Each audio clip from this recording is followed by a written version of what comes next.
Hello बच्चों, क्या हाल चाल, कैसे हैं आप लोग? अच्छे हैं तो अच्छे रहिए, स्वस्थ रहिए, पढ़ते रहिए। ध्यान दीजिएगा, आज जो टॉपिक लेके आए हैं BSPSCL के लिए, अर्थात बिहार बिजली विभाग के लिए जो वैकेंसी आई थी उसमें जूनियर अकाउंट्स क्लर्क के लिए। जूनियर अकाउंट्स क्लर्क में बहुत सारे सिलेबस के अकॉर्डिंग मैंने कुछ काफ़ी चीज़ों को पढ़ा दिया है और कुछ चीज़ें अभी रह भी गई है, लेकिन जो रह गई हैं उसे धीरे धीरे मैं आप लोग को पढ़ा दूंगा, चाहे वो MCQ के थ्रू हो चाहे पूरे लेक्चर के थ्रू हो। तो उसमें से एक टॉपिक आपका था सिंगल एंट्री सिस्टम, माने इकहरा लेखा प्रणाली। ध्यान दीजिएगा, इधर हट जा रहे हैं। सिंगल एंट्री सिस्टम आपके जो सिलेबस में है, तो वो सिंगल एंट्री सिस्टम आज आप लोग को हम पढ़ाएंगे कि सिंगल एंट्री सिस्टम क्या है, और इससे रिलेटेड जो इंपॉर्टेंट MCQ होगा, जो भी 15-20 होगा, वो भी आपको बता देंगे। तो जल्दी से तैयार हो जाइए और कम से कम लाइक तो जरूर कर दीजिएगा, और वीडियो को अपने फ्रेंडों में थोड़ा शेयर भी कर दीजिएगा, क्योंकि शेयर करते हैं तो थोड़ा सा भाई जैसा रिस्पांस मिलेगा तो वैसे ही आगे वीडियो बनाने का हमको मौका मिलेगा। ठीक है, तो आइए स्टार्ट करते हैं हमारा सिंगल एंट्री सिस्टम। ठीक है, सीधे हम चलते हैं इसके कुछ। ध्यान दीजिएगा, इकहरा लेखा प्रणाली, जो आपका इकहरा लेखा प्रणाली है, अब यहां से इसके बारे में हम एक एक चीजों को पढ़ना शुरू करेंगे। ध्यान दीजिए, सिंगल एंट्री सिस्टम क्या है। देखिएगा, भारत में अकाउंटिंग की बहुत सारी प्रणालियां, जैसे कि आप लोग की दोहरा लेखा प्रणाली है, इकहरा लेखा प्रणाली है, भारतीय बही खाता प्रणाली है, नगद प्रणाली है, ऐसे ऐसे कई ठो प्रणालियां हैं, लेकिन जो सबसे ज्यादा पॉपुलर है वो दोहरा लेखा प्रणाली है, जिसे भारत का पूरे दुनिया में भी हिसाब किताब की पद्धतियों में इसका प्रयोग किया जाता है। ठीक है, मैंने सबसे ज्यादा इस्तेमाल जो की जाने वाली है वो आपकी दोहरा लेखा प्रणाली। लेकिन जो पुराने पैटर्न पे जहां तक हम बात कर रहे थे, ये हमारा इकहरा लेखा प्रणाली बहुत पहले से चली आ रही है, और ये बहुत बड़े व्यवसायों में यूज नहीं हो रही है, लेकिन छोटे छोटे व्यवसायों में इसका यूज हो रहा है। ठीक है, अब इकहरा लेखा प्रणाली क्या है, इसके लिए न बहुत सारे रूल रेगुलेशन की जरूरत है, न बहुत सारे समझिए कि रजिस्टरों की जरूरत है, न बहुत ज्यादा खातों की जरूरत है। बस इसमें मेन आपका रोकड़ पुस्तक होता है, रोकड़ बही होती है, उसी से सारे ट्रांजेक्शन, सारे लेन देनों को हम उसमें रिकॉर्ड करते हैं। अब इसके बारे में पढ़ते हैं कि दोहरा लेखा प्रणाली रियल में है क्या। ध्यान दीजिएगा, सिंगल एंट्री सिस्टम लिखा है कि वे लेखे जो दोहरा लेखा प्रणाली के आधारित नहीं है उसे अपूर्ण लेखे कहते हैं। मतलब कहने का मतलब है कि ऐसे लेखे जो दोहरा लेखा प्रणाली के आधार पर नहीं तैयार किए गए हैं, तो इसे अपूर्ण लेखे कहा जाता है, इनकम्प्लीट अकाउंट। इस लेखा विधि में व्यवहारों का एक पक्षी लेखा रखा जाता है, इसलिए इसे इकहरा लेखा प्रणाली कहते हैं। कहने का मतलब है कि इस तरह के जो हमारे व्यवहार होते हैं, ट्रांजेक्शन्स होते हैं, इसमें एक पक्षीय लेखा रखा जाता है। मतलब एक ही पक्ष में एक ही जगह उसका हिसाब किताब किया जाता है, इसलिए इसको हम क्या कहते हैं, इकहरा लेखा प्रणाली कहते हैं। और देखिए है क्या इसके पीछे रीजन है। कह रहा है कि इसे अपूर्ण लेखा विधि भी कहा जाता है। जो इकहरा लेखा प्रणाली है, इसका दूसरा एक नाम है अपूर्ण लेखा प्रणाली। अभी इसके बारे में भी चर्चा करेंगे।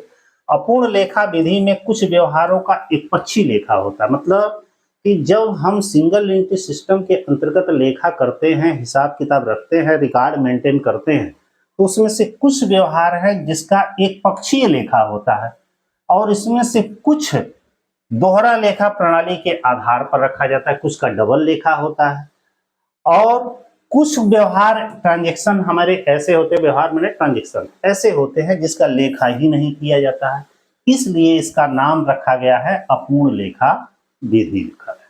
ठीक है, तो पूर्ण लेखा विधि समझ गए। अपूर्ण लेखा विधि का मतलब है कि बहुत सारे लेन देन ऐसे होते हैं जिसको एक जगह लिखा जाता है, अब बहुत सारे लेन देन होते हैं उसको दो जगह लिखा जाता है, अब बहुत सारे लेन देन होते हैं उसे साफ लिखाई नहीं जाता है, छोड़ दिया जाता है, इसलिए इसे अपूर्ण लेखा विधि कहा जाता है। और जो हमारा अपूर्ण लेखा विधि होता है वही इकहरा लेखा विधि भी होता है।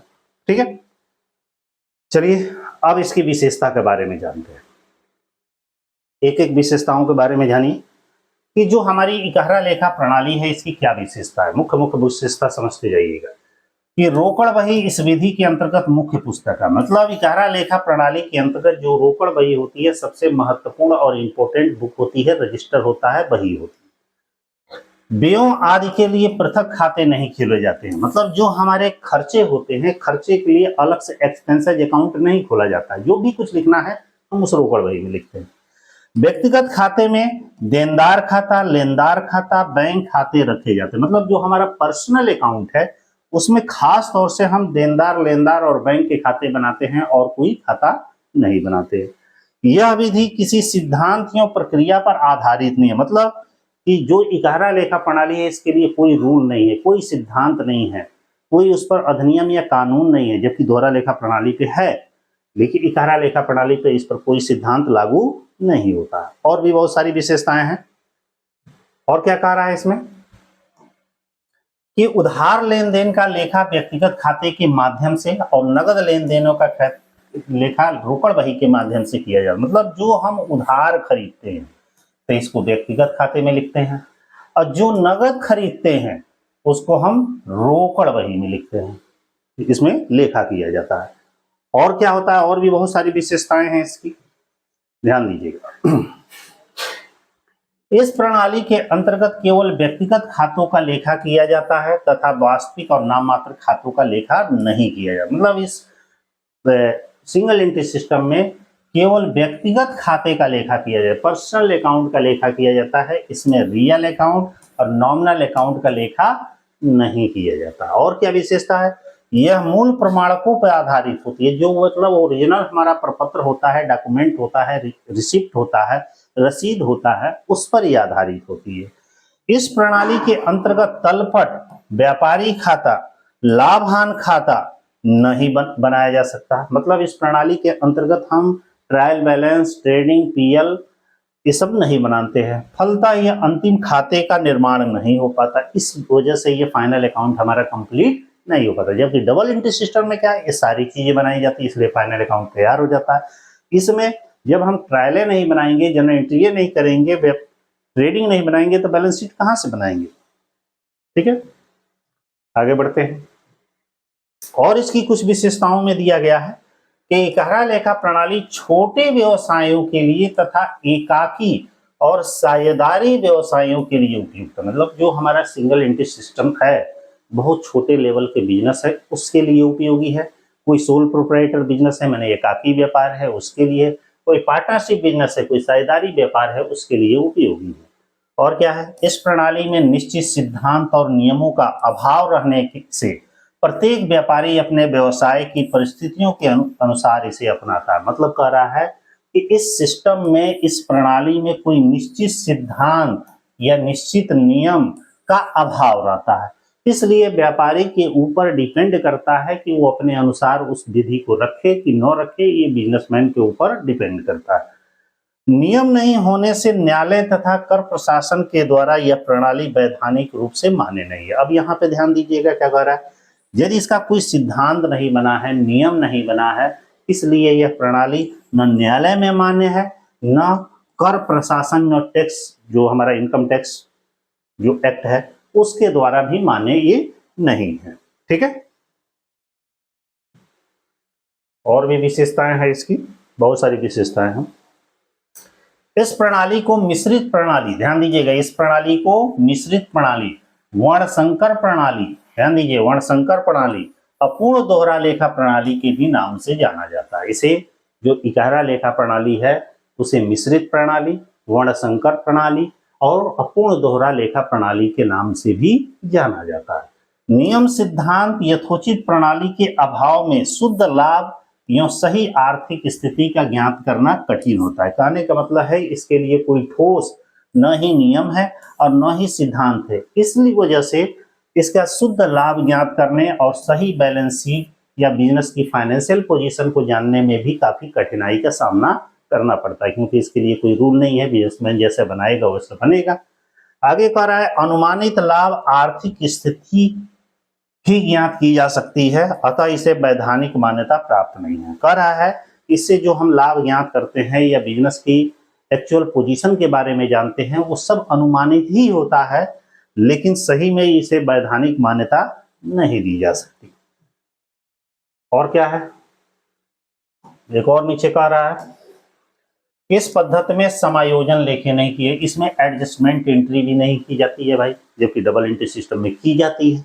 ये इसकी कुछ महत्वपूर्ण विशेषताएं थी। ठीक है, और भी कुछ विशेषताओं के बारे में इसमें वर्णन किया गया है। और क्या है, तलपट जैसा विवरण पत्र बनाकर गणितीय शुद्धता की जांचना भी कठिन होता। मतलब इसमें हम चाहें कि तलपट बनाकर हम अपने व्यवसाय की, अपने लेखों की गणितीय शुद्धता की जानकारी कर लें, क्योंकि तलपट गणितीय शुद्धता की ही जानकारी देता है, तो ऐसा इसमें संभव नहीं है। इकारा लेखा प्रणाली में कुछ लेन देन को लेखों को दो पक्षों में लेखा किया जाता है, कुछ लेन देनों को केवल एक पक्ष में लेखा किया जाता है, और कुछ लेन देनों को लेखा ही नहीं किया जाता। मतलब ये ऐसा सिस्टम है, कुछ ट्रांजेक्शन को दो साइड में लिखा जाता है, किसी को एक साइड में लिखा जाता है, और किसी को साफे नहीं लिखा जाता। जैसे इस पे हम एग्जाम्पल के थ्रू एक बताते हैं। नीचे यहाँ पे हमारा एग्जाम्पल दिया गया है, जैसे यहाँ पे लिखे हैं हम उदाहरण, ध्यान दीजिएगा। उदाहरण में जैसे हम लिख रहे हैं कि लेनदारों को भुगतान करने पर इसका लेखा लेनदार खाते में डेबिट और रोकड़ खाते में क्रेडिट किया। इसके कहने का मतलब है कि एक ट्रांजेक्शन है लेनदारों को भुगतान, इसका लेखा हमने दो पक्ष में किया। कहा कि लेनदार खाते के डेबिट में किया और रोकड़ खाते के क्रेडिट में किया। ठीक ना, मतलब एक ट्रांजेक्शन का लेखा हम दो पक्षों में भी कर सकते हैं, एक पक्ष में भी कर सकते हैं, नहीं भी कर सकते, ऐसा भी इसमें किया जाता है। तो ये दो पक्ष वाला है। किसी व्यय का नगद भुगतान करने या किसी आय की नगद प्राप्ति होने पर इसका लेखा केवल रोकड़ बही में किया जाता। अब देखिए, इकारा लेखा प्रणाली में एक ही ट्रांजेक्शन को दो साइड में भी लिखा गया। इकारा लेखा प्रणाली में व्यय का नगद भुगतान करने या किसी आय की प्राप्ति पर इसका लेखा केवल एक ही जगह किया गया, वो भी कहां पे, रोकड़ बही में। तो कहने का मतलब है कि इकारा लेखा प्रणाली में क्या होता है, दो पक्षों में कुछ ट्रांजेक्शनों का लेखा किया जाता है, कुछ को एक पक्ष में किया जाता है और कुछ को साफ छोड़ दिया जाता है। तो ये दो हुआ। तीसरा हमारा जो एक और एग्जाम्पल इसी का दिया गया है कि सपोज करिए कि मूल्य ह्रास, मतलब मूल्य ह्रास या मूल्य वृद्धि जैसे मदों के लिए कोई लेखा नहीं किया जाता। मतलब यदि संपत्तियों पर हमारा डेप्रिसिएशन हो रहा है, उस डेप्रिसिएशन का इसमें कोई लेखा नहीं किया जाएगा, क्योंकि अस्थायी संपत्तियों का खाता तो इसमें खोला ही नहीं जाता है। तो इससे यह स्पष्ट हुआ कि ऐसे ट्रांजेक्शन जिसका लेखा दो पक्षों में किया जाता है, कुछ ऐसे ट्रांजेक्शन जिसका लेखा केवल एक पक्ष में किया जाता है, कुछ ऐसे ट्रांजेक्शन जिसको साफ छोड़ दिया जाता है, लिखा ही नहीं जाता है कहीं। इस तरह के व्यवहार को अपूर्ण प्रणाली कहा जाता है और इसी अपूर्ण प्रणाली को इकारा लेखा प्रणाली कहा जाता है। चलिए अब इसके थोड़ा सा लाभ के बारे में चर्चा कर लें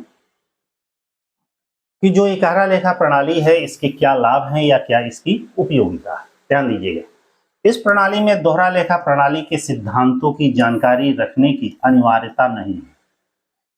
रहने के कारण यह एक सरल विधि है। कहने का मतलब है कि इस प्रणाली में हमें डबल एंट्री सिस्टम के सिद्धांतों की जानकारी रखने की जरूरत नहीं है और न ही ये कंपलसरी है।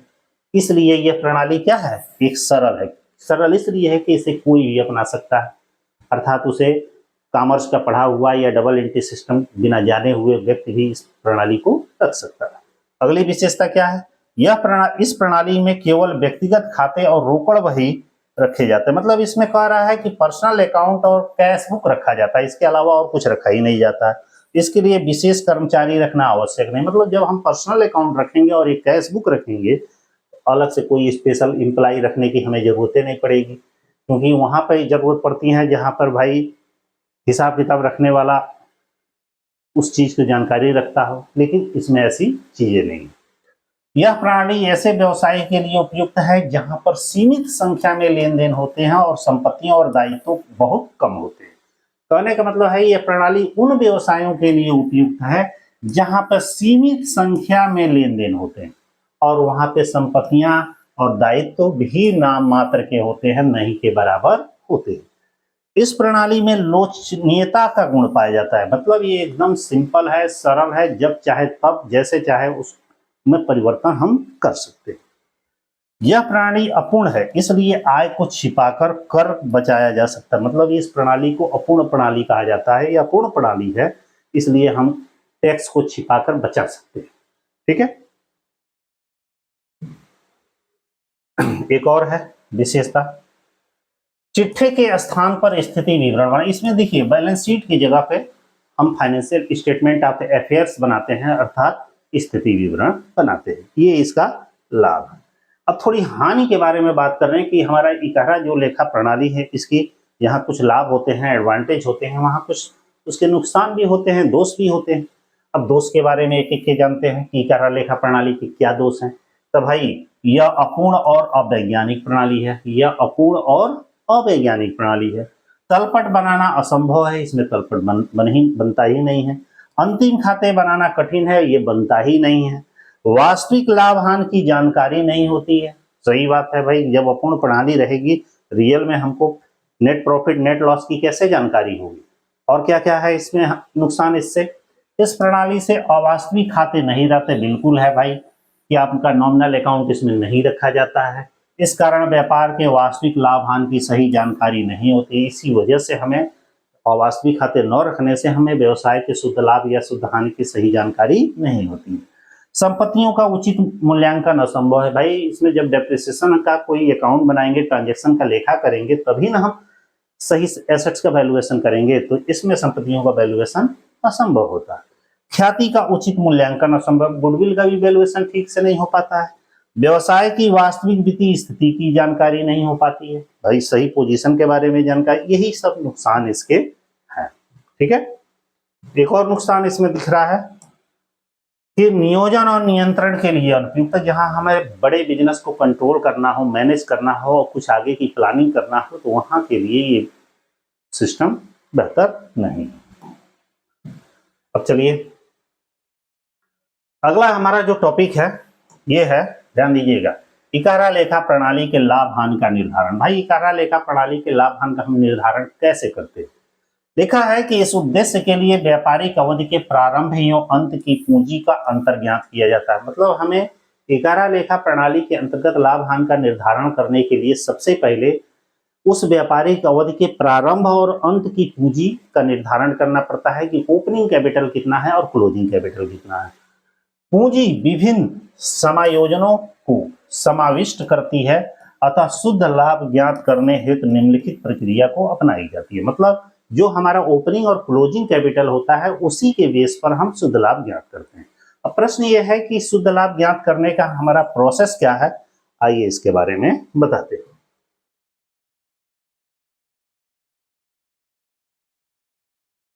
दिख रहा होगा, हाँ।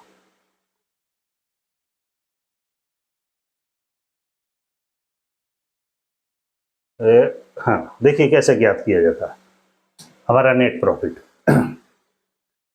इसका नेट प्रॉफिट ध्यान दीजिएगा, क्या निकाल रहे हैं, नेट प्रॉफिट। नेट प्रॉफिट हमारा निकालने का तरीका क्या है। सबसे पहले लिखते हैं capital at the end of year. क्या लिखेंगे, वर्ष की अंत की पूंजी। इसमें ध्यान दीजिएगा आहरण, drawing during the year, drawing को, उस वर्ष के आहरण को हम क्या करते हैं, जोड़ देते हैं। और क्या करते हैं, इसमें से घटाया जाता है additional capital introducing the year. मतलब यदि एडिशनल कैपिटल है कोई बिजनेस में, उसको हम घटाते हैं। घटाने के बाद से जो हमारा कैपिटल ये आता है, उसको हम बोलते हैं एडजस्टेड कैपिटल। ध्यान से एक बार और सुनिए, क्लोजिंग कैपिटल माने at the end of the year का कैपिटल में ड्राइंग जोड़ देते हैं और उसमें से एडिशनल कैपिटल को घटा देते हैं।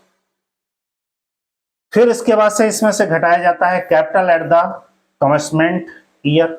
मतलब हम ओपनिंग कैपिटल को हम इसमें से क्या करते हैं, घटा देते हैं। इसका profit before interest and capital and salary. मतलब ऐसा कैपिटल जो हमारा प्रॉफिट, इंटरेस्ट और सैलरी के पहले का, तो हम ओपनिंग कैपिटल को इसमें क्या करते हैं, घटा देते हैं।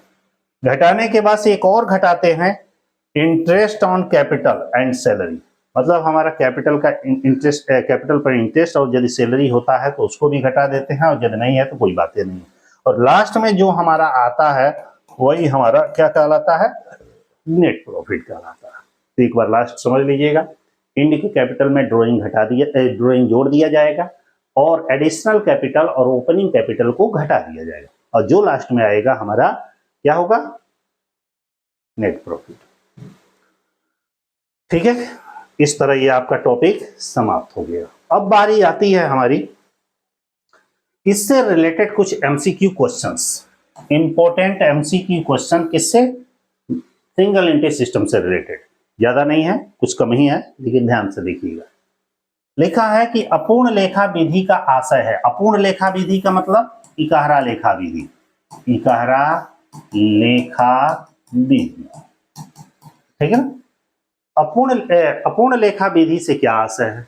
अब ऑप्शन में सुनिए। सभी व्यवहारों का दोहरा लेखा नहीं किया जा सकता, दोहरे खाते नहीं खोले जा सकते, व्यवहारों को एक पक्षी और द्विपक्षी लिखा जाता है, सभी लेखे रखे जाते हैं। बताइए कौन सा ऑप्शन सही है? तो इसमें से आपका सही ऑप्शन दिख रहा है पहला। कैसे?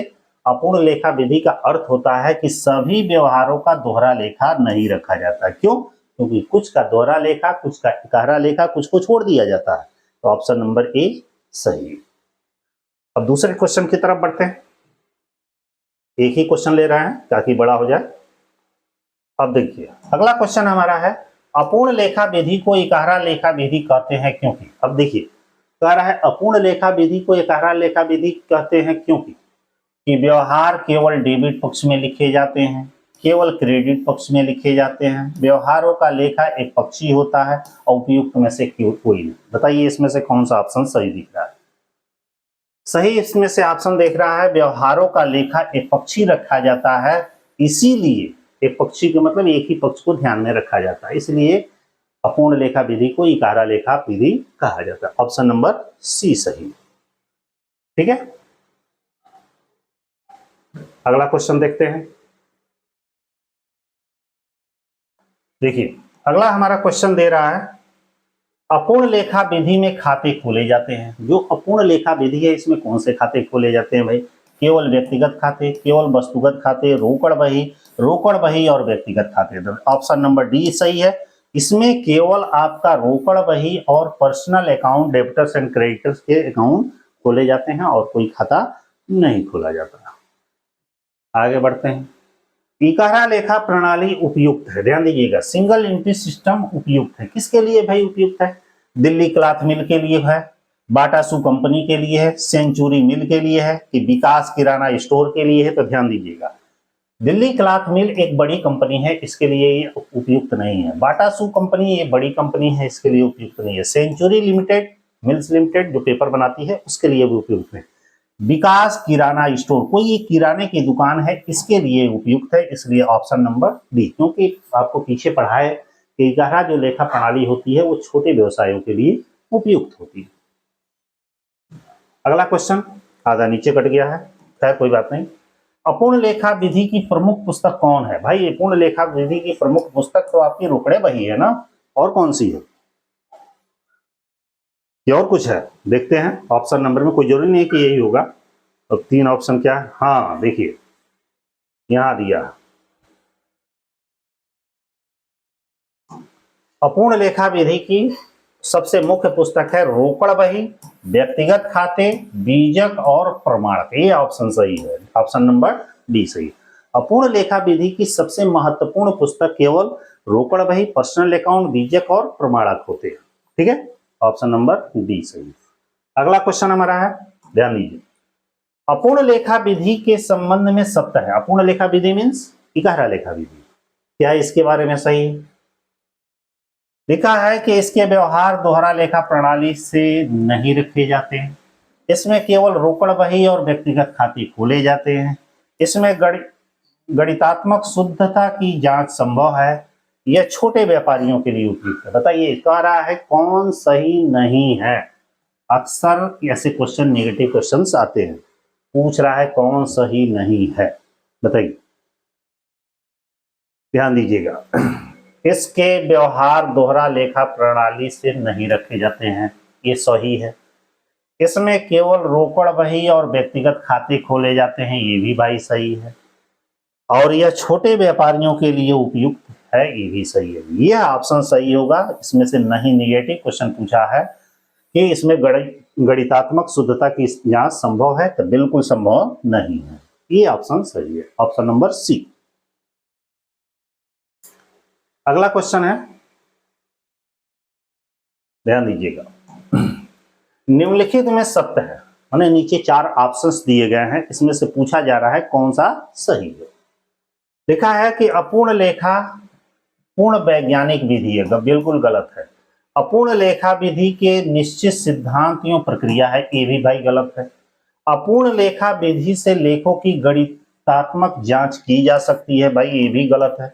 अपूर्ण लेखा विधि में अनुमानित लाभ ज्ञात करना संभव, बिल्कुल ये सही है, क्योंकि अपूर्ण लेखा विधि में अनुमानित लाभ ज्ञात किया जाता है, पूर्ण लाभ नहीं। तो ऑप्शन नंबर डी सही है। अगला क्वेश्चन थोड़ा सा और जूम करें, पूरा क्वेश्चन आ जाए इस पे, ध्यान दीजिए।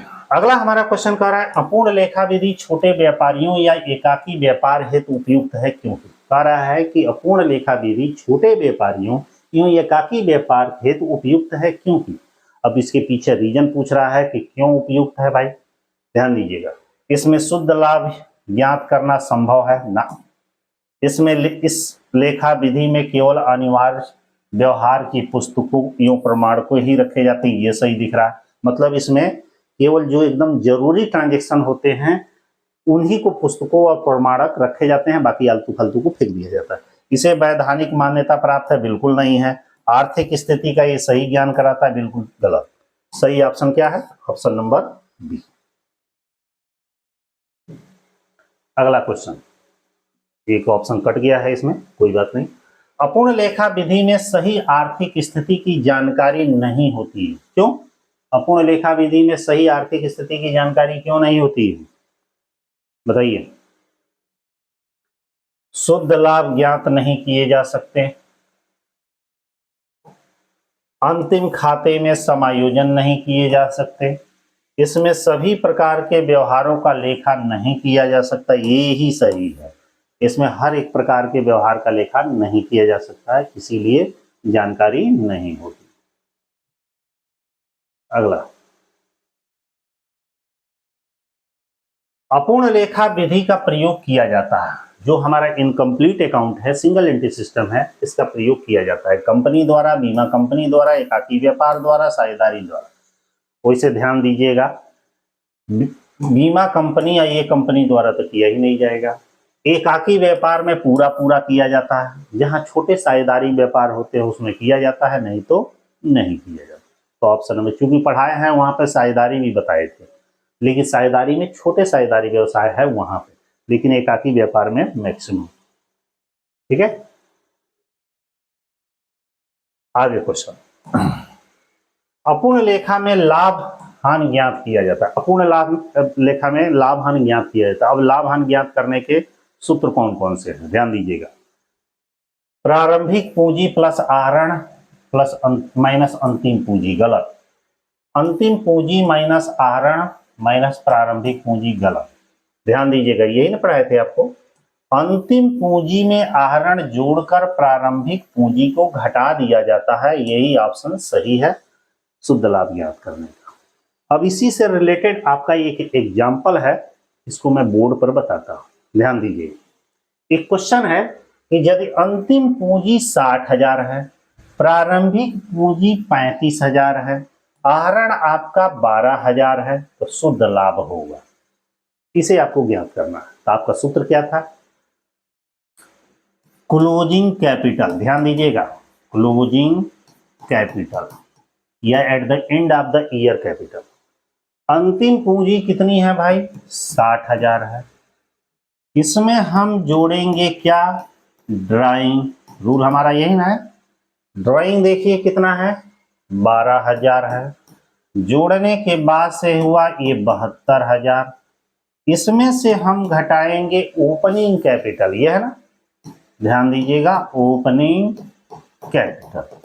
ओपनिंग कैपिटल कितना है? 35,000। इसमें से हम इसको घटाएंगे, 12 में से 5 गया 7 और 3 में से 3 गया इतना, यही हमारा आया नेट प्रॉफिट। अक्सर ये क्वेश्चन एग्जाम में पूछता है इस टाइप का। सही ऑप्शन क्या है? ऑप्शन नंबर ई। इस तरह ये सारे क्वेश्चन सॉल्व होते हैं। आगे बढ़ते हैं। अगला क्वेश्चन हमारा कह रहा है इकहरा लेखा प्रणाली के अंतर्गत तैयार किया गया स्थिति विवरण एक विवरण है। मतलब कह रहा है इकहरा लेखा प्रणाली के आधार पर तैयार किया गया जो स्टेटमेंट ऑफ अफेयर्स है एक विवरण है। किसका? आय और व्यय का, रोकड़ प्राप्ति और रोकड़ भुगतान का, व्यापारिक देनदार और व्यापारिक लेनदार का, संपत्तियों और दायित्वों का। बताइए किसका है? जल्दी से बताइए। यह केवल जो स्टेटमेंट ऑफ अफेयर तैयार किया जाता है वो किसका है? संपत्तियों और दायित्वों का। Option number D. अगला क्वेश्चन, अपूर्ण लेखांकन विधि उपयोग है। अपूर्ण लेखांकन विधि का उपयोग है कहाँ? बड़े व्यापारी गृह में, सरकारी संस्था में, छोटे व्यापारी में। भाई छोटे व्यापारी में है, ये सभी लोग जानते, इनमें से कोई नहीं। अगला क्वेश्चन, अगला क्वेश्चन कह रहा है अपूर्ण अभिलेखन विधि में मुख्य लेखा पुस्तक है। मतलब अपूर्ण लेखा विधि मतलब इनकम्प्लीट अकाउंट या सिंगल एंट्री सिस्टम में मुख्य लेखा विधि कौन है? लेखा पुस्तक कौन है? रोकड़ बही, विक्रय बही, क्रय बही, इनमें से कोई नहीं। भाई क्वेश्चन के हिसाब से तो रोकड़ बही, और भी एक दो होती है। अगला क्वेश्चन, अब यहाँ पे एक क्वेश्चन कह रहा है कि यदि प्रारंभिक पूंजी से अंतिम पूंजी अधिक हो तो यह अंतर कहलाता है। मतलब पूछ रहा है कि ओपनिंग कैपिटल क्लोजिंग कैपिटल से अधिक हो तो जो दोनों का डिफरेंस होगा वो क्या कहलाता है? लाभ, हान, संपत्ति। ये भी संपत्ति है तो चलिए इसको दायित्व बना दे रहे हैं, ठीक ना, इसको दायित्व हम बना दे रहे हैं। लाभ, हान, संपत्ति, दायित्व। बताइए क्या कहलाता है? भाई संपत्ति। क्यों? ओपनिंग कैपिटल और क्लोजिंग कैपिटल के डिफरेंस पीछे बताए थे, जो होता है हमारी एसेट्स होता है। Option number C. अगला हमारा क्वेश्चन दे रहा है कि स्थिति विवरण से निकाला जाता है, इस स्टेटमेंट ऑफ अफेयर्स से क्या निकाला जाता है? कैपिटल, दायित्व, हानि, संपत्ति। जल्दी से बताइए स्टेटमेंट ऑफ अफेयर्स से क्या निकाला जाता है? स्टेटमेंट ऑफ अफेयर से हम कैपिटल निकालते हैं, पूंजी निकालते हैं कि पूंजी कितनी है। अगला क्वेश्चन, अगला कह रहा है कि नगद के अंतिम शेष के लिए बनाया जाता है। माने जो कैश के अंतिम बैलेंस के लिए, मतलब कैश इन हैंड के लिए क्या बनाया जाता है? देनदार खाता, नगद खाता, लेनदार खाता, आय खाता। जल्दी से बताइए क्या बनाया जाता है? नगद खाता, cash account, cash in hand के लिए कैसे यही ना बनाया जाएगा। अगला क्वेश्चन कि अपूर्ण अभिलेखन विधि में सामान्यतः खातों के प्रकार होते हैं। देखिए अपूर्ण अभिलेखन विधि में सामान्यतः खातों के कौन कौन से प्रकार होते हैं? भाई अपूर्ण अभिलेखन विधि में तब व्यय खाता तो होता नहीं ना होता है। और क्या क्या होता है? व्यक्तिगत खाता होता है ना। सामान्यतः कौन सा खाता होता है? पर्सनल अकाउंट भी। नगद खाता भी है, कैश अकाउंट भी होता है, लेकिन रोकड़ भाई उसका नाम होता है। रोकड़ भाई रहता तो रोकड़ भाई रहता।